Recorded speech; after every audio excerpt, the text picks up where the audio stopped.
Bonjour tout le monde, je m'appelle Camille, j'ai 28 ans et je viens de me mettre au tricot. Ça fait 3 mois que je tricote, donc je voulais vous partager mes avancées, mes projets en cours, ce que j'ai déjà fait et puis comment j'ai appris le tricot et ce que j'ai appris grâce à Internet.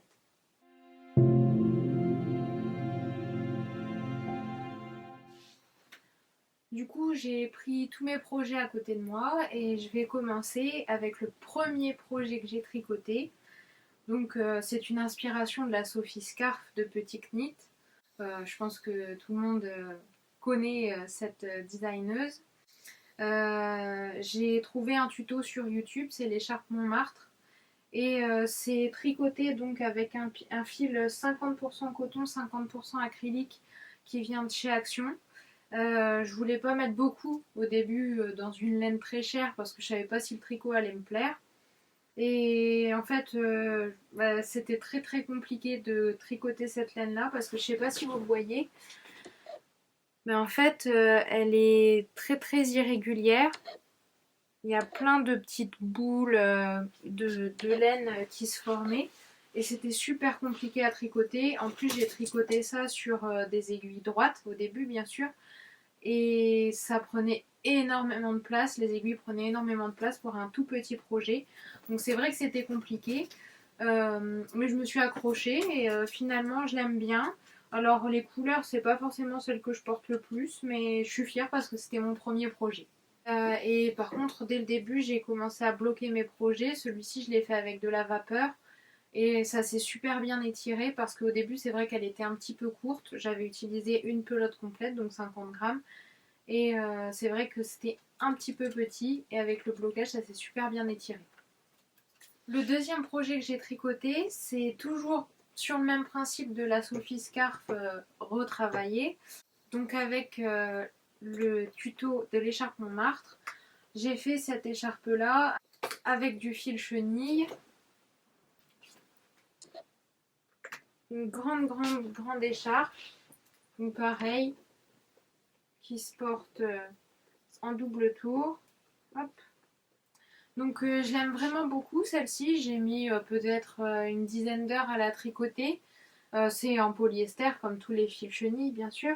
Je l'ai tricoté en aiguille 6 mm, c'est du fil qui vient de chez Ziman. Et je suis bien contente, mais par contre, en fait, le point mousse lui donne entre l'aspect d'une queue de crocodile et d'un tapis de salle de bain. Donc, je l'ai tricoté au mois de juin. Donc, je ne l'ai pas encore porté parce que là, on est mi-septembre. Mais on verra bien si je la porte et si je la porte pas, au pire, je la donnerai à une association et ça fera toujours plaisir à quelqu'un. Pour le troisième projet que j'ai tricoté, j'ai voulu me lancer encore une fois dans une petite écharpe. Après c'est bon, j'en fais plus. Mais cette fois-ci avec un fil un petit peu plus qualitatif que la première pour pouvoir la porter correctement. Donc toujours pareil, c'est une écharpe réalisée avec le tuto de l'écharpe Montmartre, avec 50 grammes de fil. Et donc celle-ci c'est toujours en 3,5. C'est du fil Merino 3,5 de chez Fil d'Art en gris. Je l'ai bloqué cette fois-ci à l'eau et elle s'est aussi très très bien étirée, donc je suis super contente. Le Merino il est super wash, donc forcément ça gratte pas du tout. Et celle-ci par contre je l'ai déjà portée même dans des petites soirées d'été ou des journées plus fraîches au mois d'août. Donc je suis trop contente. Pour le quatrième projet que j'ai tricoté quand j'ai commencé, donc là j'ai voulu me mettre aux aiguilles circulaires parce que j'ai vu que tout aujourd'hui se faisait sur des aiguilles circulaires quasiment. Donc je me suis tricoté un petit pochon en laine, en circulaire, avec un cordon en I-cord. Et dedans, je range mon nécessaire de tricot. Donc là en ce moment, c'est des Scooby-Doo pour mettre mes mailles en attente. Donc je l'ai tricoté avec un tuto YouTube des triconautes pour apprendre le Magic Loop et puis pour apprendre à me servir aussi des aiguilles circulaires parce que j'avais jamais utilisé d'aiguilles circulaires. J'ai acheté des aiguilles Knit Pro, c'est des zinc et donc avec des câbles pivotants, j'ai acheté un kit complet Et donc celui-ci, je l'ai tricoté avec des restes de laine et en 3,5. C'était donc ma première fois aux aiguilles circulaires. Et puis j'ai appris à faire de l'i-cord aussi. Bon, par contre, c'était ma première fois, il faut être indulgent. Donc il y a une petite échelle ici au niveau du Magic Loop. J'avoue que le Magic Loop, c'est pas ma technique préférée aux aiguilles circulaires. Et vous allez voir par la suite que j'ai fait des investissements pour éviter d'avoir à faire du Magic Loop avec des petites aiguilles, des beaucoup plus petites aiguilles, parce que le Magic Loop, c'est pas mon truc. Le 5e projet que j'ai fait, c'est un bonnet. J'ai suivi un tuto YouTube que j'ai pas vraiment respecté, donc c'est vraiment un bonnet tout à fait classique, avec de la laine Petrouchka, du Chaboté de Roubaix. C'est 90% laine et 10% de polyester que j'ai eu chez Emmaüs. Donc c'est pas le projet que je préfère. Au moins ça m'a entraîné à faire des bonnets, à comprendre les diminutions. Parce que sur le petit pochon, c'est vrai qu'il n'y avait pas beaucoup de diminutions à faire. Là au moins j'ai appris les diminutions petit à petit. Et c'est vrai que en fait il me va pas super bien. Et puis il tient pas super chaud à mon avis. C'est pas le bonnet que je préfère, mais je suis contente de l'avoir fait. Je l'ai fait avec des aiguilles 4 mm en circulaire. Bon, j'étais vite pour le faire, en quelques jours c'était fait. Mais au moins ça m'a entraîné et aussi j'ai appris les cotes grâce à ça parce que j'avais jamais fait de cotes. Donc je suis bien contente, je suis contente. Il finira sûrement par être donné, mais c'est les premiers projets et j'en suis fière quand même. Donc là, on attaque vraiment avec les projets plus conséquents. J'ai réalisé un petit top d'été torsadé grâce à la vidéo YouTube des tricots de Manon. C'est le premier vêtement que je fais, qui en plus est portable, donc je suis plutôt contente. Je l'ai fait avec du fil Reco Rose de chez Ziman, c'est du 100% coton. C'est pas réalisé en rond, c'est du tricot à plat. Je l'ai fait avec donc 180 grammes, donc presque 2 pelotes de fil. C'était recommandé 3 pelotes, mais moi j'ai utilisé 2 pelotes. Donc c'est la première fois que je réalisais des torsades.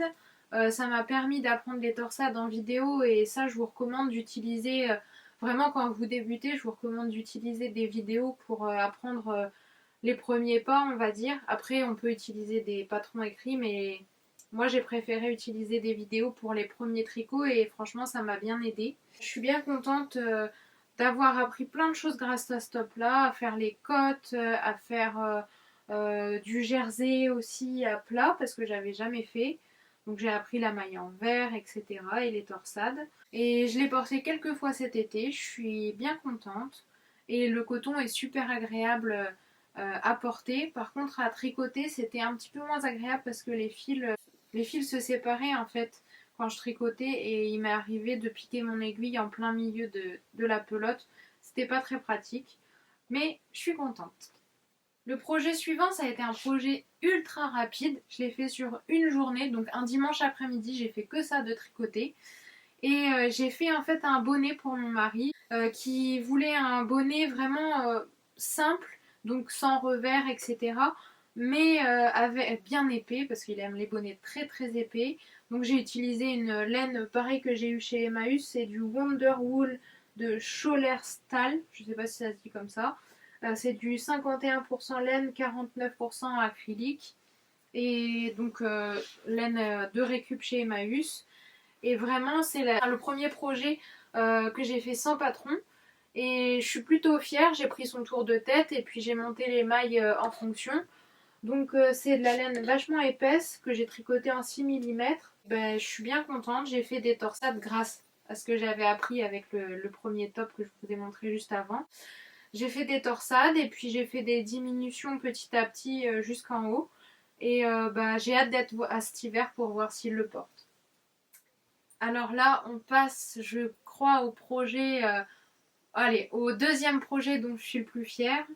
J'ai fait donc la Maggie Vest de Petite Knit. Donc ça, c'est le premier projet que j'ai tricoté avec un patron écrit. J'ai tricoté ça avec de la laine de chez Noz que j'ai trouvé, c'était du 100% laine. Il n'y avait aucune marque dessus, il n'y avait rien d'écrit, il y avait juste marqué que c'était des pelotes de 100 grammes. J'ai utilisé donc 160 grammes de laine, ce qui fait 480 mètres. La laine m'a coûté 5 euros donc, en totalité, donc je suis vraiment contente d'avoir un petit pull qui me va super bien, enfin un petit gilet plutôt qui me va super bien, qui m'a vraiment pas coûté cher. Les boutons, je les ai eus chez Emmaüs, donc c'est des boutons de récup. Le montage m'a appris plein de choses. J'ai découvert donc les patrons de petites knit avec ce tricot là et franchement j'adore la façon dont c'est expliqué, j'adore le détail qui est donné. Je trouve que pour débuter avec des patrons écrits c'est l'idéal. J'ai appris à faire des codes torse que j'ai faites sur les emmanchures uniquement. Non, des codes semi-torse j'ai fait. Je trouve que le rendu est vraiment pas mal des codes semi-torse. Le reste des codes je l'ai pas fait avec des codes semi-torse, j'ai fait des codes classiques et c'est tout aussi bien. Je vous avoue que le jersey, quand il n'y a pas de diminution, pas d'augmentation, c'est long, long, long. Pour un premier projet, c'était vraiment long. Dessus, j'ai appris les augmentations intercalaires, le tricot double, les codes demi-torse, le rabattage à l'italienne et à faire des jetés pour faire les boutonnières. Et je suis trop contente. Bon, il y a quand même un petit truc qui est à revoir, c'est l'emplacement des boutons. J'ai pas fait attention, en fait, j'ai fait les boutonnières comme je pensais que ce serait bien. Et finalement, en fait, il n'y a pas de boutonnière tout en bas et il n'y a pas de boutonnière tout en haut. Ça s'ouvre un petit peu en haut et en bas. Mais après, de toute façon, moi, ça me dérange pas parce que je le porte aussi bien ouvert sur un t-shirt que fermé avec un truc en dessous ou pas. Finalement, ça me dérange pas que ça repique un petit peu. Et puis, moi, je me dis que de toute façon, le principal, c'est que je l'ai fait. Et je l'ai fait moi-même, c'est ce dont je suis le plus fière et c'est ce qui me fait plaisir. Alors que ce soit imparfait, bah, c'est pas grave pour moi. Alors, le petit tricot que j'ai réalisé ensuite, c'est la Vibe Scarf de Guri Pedersen. J'espère que je le dis bien. C'est un fil que j'ai chiné aussi chez Emmaüs. Donc là, il y a juste une pelote de 50 grammes. C'est de la Idéale de chez Bergère de France. Vraiment, au début, j'ai pas voulu utiliser des fils très très chers, etc. Je l'ai tricoté en 4 mm au lieu de le tricoter en 3 mm comme c'était préconisé parce que j'aimais pas le rendu sur du 3 mm. Je l'ai fait avec les aiguilles circulaires et en fait au début j'étais perdue sur le montage parce que je pensais qu'on allait commencer par une pointe, donc soit une des pointes du bout, soit cette pointe là. Et en fait je suivais le patron qui en plus est en anglais et je comprenais pas en fait comment on avançait. Et en fait on commence ici. Donc c'est vraiment bizarre au début comment le tricot se comporte sur les aiguilles. Et finalement en fait ça donne une super finition en haut. Donc en fait il y a plein de jetés qui forment le triangle. Ça se porte en petit tour de cou. Moi j'adore les petites écharpes de tour de cou comme ça pour le printemps, pour l'automne. C'est vraiment pas mal quand on veut pas avoir une grosse écharpe à transporter. Ça se met même autour de la hanche du sac à main, c'est vachement bien. Le patron il est gratuit. Le patron était vraiment bien expliqué. Première fois patron en anglais. Et il était vraiment bien expliqué avec Google Traduction, ça m'a suffi. Donc je l'ai déjà porté pas mal. Ça c'est Maya. Je l'ai déjà porté pas mal cet été et puis j'en suis vraiment contente. Je vous recommande le patron si vous voulez commencer à tricoter en anglais et puis à tricoter un petit châle. Après on passe au premier pull que j'ai tricoté. C'est le Bubblegum Sweater de Charlotte Sometimes. Je l'ai fait avec des laines que j'ai trouvées cette fois-ci sur Vinted. Je l'ai tricoté en circulaire parce que le patron propose deux solutions, soit en circulaire, soit à plat. Je vous avoue que j'aime pas la couture du tricot. Alors autant je fais de la couture, mais la couture sur le tricot, j'aime pas ça du tout. Donc là, je l'ai tricoté en circulaire avec des aiguilles de 5,5 pour le corps et de 4,5 pour les côtes. J'ai mis une dizaine de jours à le tricoter. J'ai vu passer ce patron plein de fois sur Instagram, sur Ravelry, etc. Et je me suis dit, oh, génial, il a l'air simple. Il n'y a pas d'augmentation, il n'y a pas de diminution. J'avais envie d'un projet pas prise de tête. Et puis les rayures me donnaient envie. Et c'est vrai que quand on tricote des rayures, on a toujours envie d'être à la prochaine, donc ça avance vite. Bah en fait j'ai trouvé que le patron il était pas super bien expliqué. Dans le sens où il y avait plusieurs choses qui manquaient pour moi, notamment au niveau du relevage de cote pour l'encolure, ce qui fait que mon encolure elle est un peu grande, mais j'aime bien, ça lui donne un style que j'aime bien.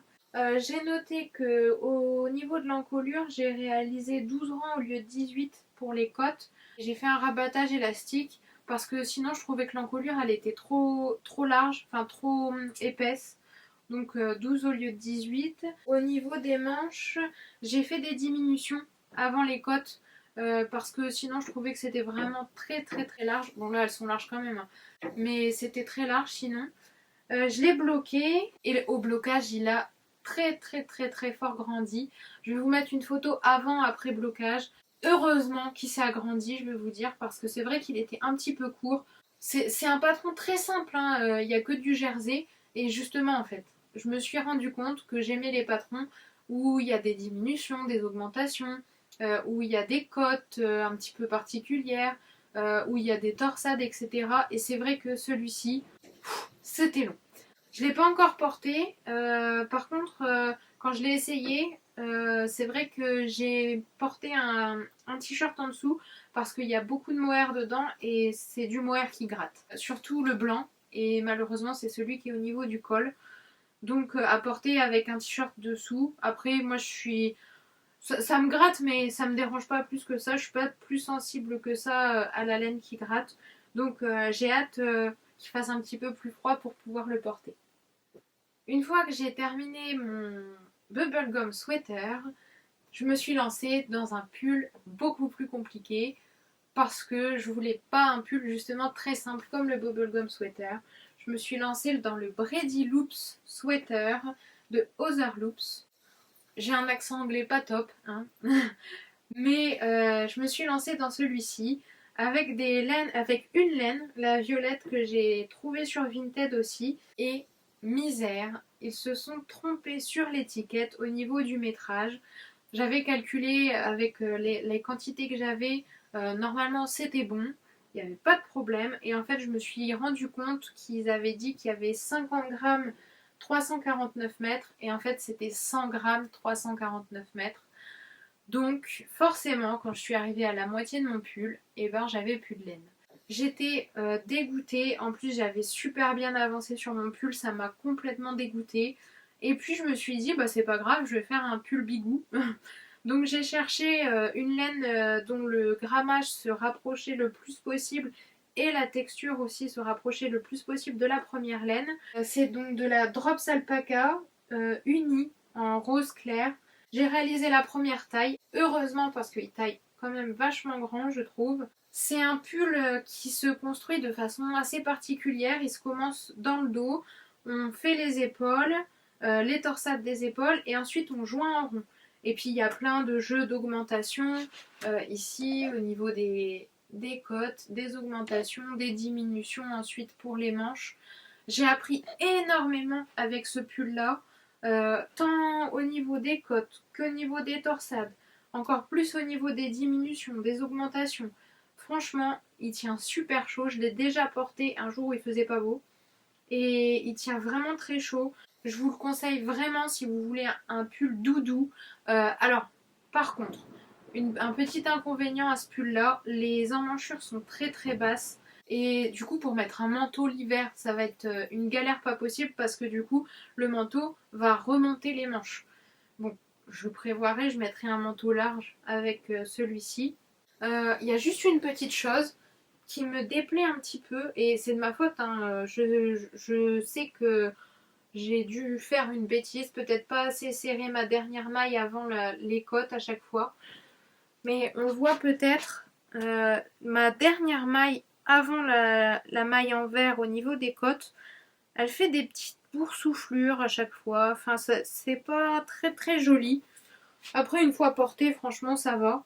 Et alors, pour ce pull-là, je crois que ça a été le plus flagrant au niveau du blocage. Je crois que sans blocage, je l'aurais jamais porté. Vraiment, sans blocage, j'aimais pas son rendu. Il tombait bizarre au niveau des épaules. J'aimais pas. Il était pas détendu, il était pas souple. Et alors, une fois bloqué, une merveille. Franchement, ça a fait des merveilles au niveau du blocage. Il a été super long à sécher parce qu'il est super épais, super lourd. En plus, c'est vrai que la laine, quand elle est mouillée, la première fois, elle dégage une odeur assez forte. Donc comme ça lui a donné une bonne petite odeur. Et bah, j'ai vraiment hâte de pouvoir le porter assez souvent cet hiver. On se retrouve quelques instants plus tard parce que je me suis rendu compte que ma caméra avait arrêté de filmer. Donc, l'avant-dernier projet, les chaussettes Slow Morning Deka de Woolinson. Un patron génial. Franchement, j'ai adoré tricoter ça. J'ai investi dans des aiguilles mini circulaires pour tricoter ça parce que comme ça évite de faire du magic loop. Sauf pour les pointes où cette fois-ci j'ai pris des aiguilles classiques avec un câble classique. Enfin, aiguilles classiques, aiguilles circulaires. Franchement, ce patron est super. Ça permet d'utiliser des fins de pelote parce que j'ai à peu près 50 grammes de chaque couleur. C'est de la laine de récup aussi, hein. C'est 80% d'acrylique et 20% de laine. Il y a une vidéo avec le patron si on a besoin, c'est super. Franchement, c'est un patron gratuit. Elle a fait un travail génial. Donc c'est une paire de chaussettes pour rester à la maison, clairement. C'est des grosses chaussettes doudou pour rester à la maison. Avec des côtes sur la tige et sur le dessus du pied. Et sur le dessous du pied, c'est du jersey pour que ce soit bien confortable. C'est un talon en rang raccourci. Franchement, je vous conseille ce patron-là en premier patron pour les chaussettes parce qu'il est très très compréhensible. J'ai fait 2 erreurs dessus. J'ai tricoté une chaussette en 3 et une chaussette en 3,5 parce qu'il y en a une qui est clairement plus petite que l'autre. Bon, après, ça gêne pas, hein, pour porter, c'est bien. Et dans son patron, elle donne une petite solution pour éviter le trou ici, au niveau du talon. J'ai fait la petite solution et il y a quand même un trou. Et puis là, je m'aperçois que j'ai aussi dû louper une maille ici. Enfin, c'est pas grave, c'est mes premières chaussettes, donc faut pas être trop exigeante non plus.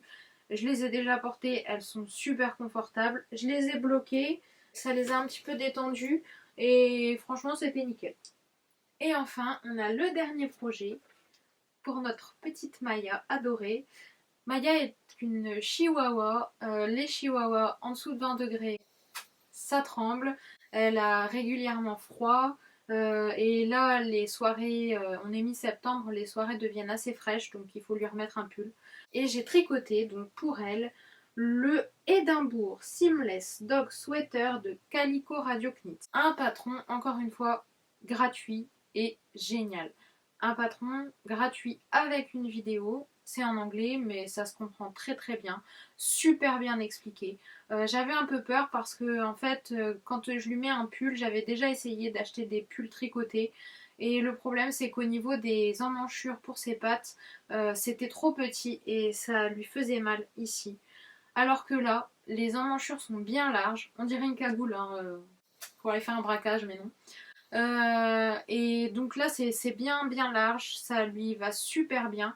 J'ai ajouté une torsade sur le dos pour le faire un petit peu plus travaillé. Et j'ai arrêté le patron un petit peu plus tôt que prévu parce que comme elle est petite, sinon c'était trop long. Elle le supporte super bien. Et c'est aussi de la laine de récup, hein. C'est du Fil d'Art Partner 6. J'ai utilisé une pelote complète de 50 grammes plus un petit peu et 30 grammes d'une autre, donc 80 grammes. J'ai tellement aimé que je suis en train de lui en faire un deuxième avec une encolure un peu plus basse. Donc j'ai monté plus de mailles et j'ai fait moins d'augmentation parce qu'il se commence ici. Je suis en train de le faire là sans torsade mais avec des petits cœurs dessus. Donc franchement le meilleur patron de pull pour chien. Donc c'est tout pour mes 13 tricots que j'ai fait sur la période de juin à mi-septembre. C'est mes premiers tricots. Prochainement, je vais vous faire donc une vidéo sur les encours, sur ce que j'aimerais tricoter à l'avenir. Donc bientôt, je vais commencer de toute façon les projets pour les cadeaux de Noël parce que c'est bientôt Noël. Enfin bientôt non, mais bientôt pour commencer à tricoter. Et puis j'aimerais aussi vous parler de mes conseils pour apprendre le tricot quand on apprend toute seule. Parce que c'est vrai que moi j'ai cherché au début comment apprendre le tricot toute seule et j'aimerais vous donner mes conseils. Donc on se retrouve bientôt dans une nouvelle vidéo et puis bon tricot!